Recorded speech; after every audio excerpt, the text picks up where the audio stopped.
You know that you are the creator of your own reality. You know how that is so?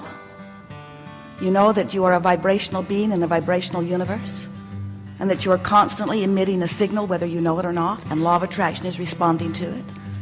So it's good for you to be aware of the signal that you're offering, which means you must be aware of your guidance system, which means you must be aware that there is another part of you that is reflecting a vibration also, which means that the vibration of you and the thought that you are offering is having a relationship with the vibration of the larger part of you and the thoughts that the larger part of you is having about the same thing in the same moment.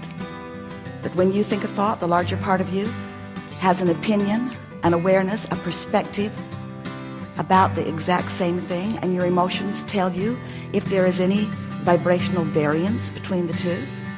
So when you hate someone and you feel that awful feeling of hate, that emotion is telling you that the source within you does not have the same opinion. And you say, that's just weird. The source within me must not have walked in my shoes, must not have read that letter, must not have heard those words. And we say, yeah, heard all of it, just took it differently. Just continue to love anyway. Why would source continue to love when somebody doesn't deserve it? Because from the perspective of source, they always deserve love. And if you choose to not love someone, then you pinch yourself off. Didn't see that one coming. So when people do bad things, and I merely innocently observe the badness that they do, in my choosing to push against them, I cut myself off from source. And we say the operative words are, you cut yourself off, because source is still there for you. Isn't it nice to know that you have guidance within you that lets you know at all times what your relationship is with that broader perspective? Do you know you have that broader perspective? Do you know it's available to you? You know that even though you're in these bodies, that larger part exists and is aware all the time, interested in this moment, in this powerful moment, where who you are and who you're letting yourself be have the potential of converging, but you hold the power of the convergence. Do you know that? So Abraham, does that mean that source can't love me enough to penetrate my hatred? That's what it means. Because you have the free will to choose whatever it is you give your attention to. You get to think the thoughts you choose to think. There's no negative repercussion in the sense that there is no assertion. You didn't exactly learn that from your parents, did you?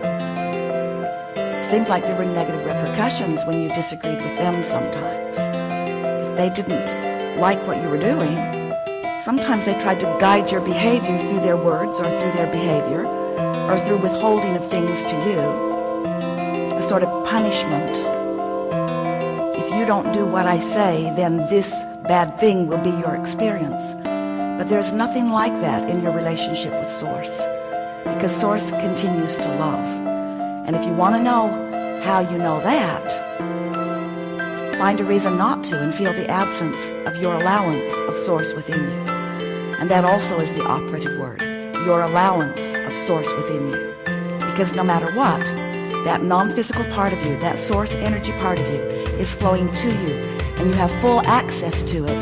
You just have to practice yourself vibrationally into aligning with it. Sometimes it's easy.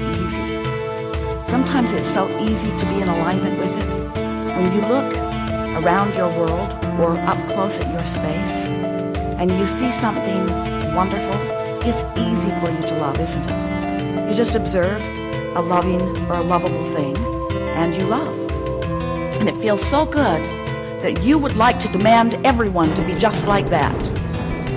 If you would just behave, then I could be the loving being I was born to be. That's what you say to most people. Don't you know you're making me crazy? Don't you know you're making me mad? Don't you know you're upsetting me? Don't you know that if you would behave differently, I would feel better? And we say, yep, we all pretty much know that. You've said it often, but it isn't the way it works, is it? You have to decide that you want to feel good, and you have to want to feel good. Why would you want to feel good? Well, because you want to feel good. But if we were standing in your physical shoes, we would want to feel good because it would mean we are in vibrational harmony with broader perspective. And that not only feels good, it has many, many, many benefits. When you sync up with that broader perspective, you have access to the energy that creates worlds. You have access to impulses and ideas and inspiration. You have access to all of the things that you want. You have access to everything you've ever wanted. You have access to all that you've sifted and sorted to discover. I know I don't want that. I want that. And when you discover something that you want, it is held in a vibrational escrow for you. We call it your vortex. Some people are annoyed with the concept, but it's the way that it is. You've been synthesizing life, and you've been coming to personal conclusions, and you have created a vibrational version of you. A version of you that is happier. A vibration of you that holds many things that you want, who lives where you want to live and looks the way you want to look and lives with who you want to live with. In other words, there's a vibrational version of you that is intact, a vibrational version that always precedes the manifested version.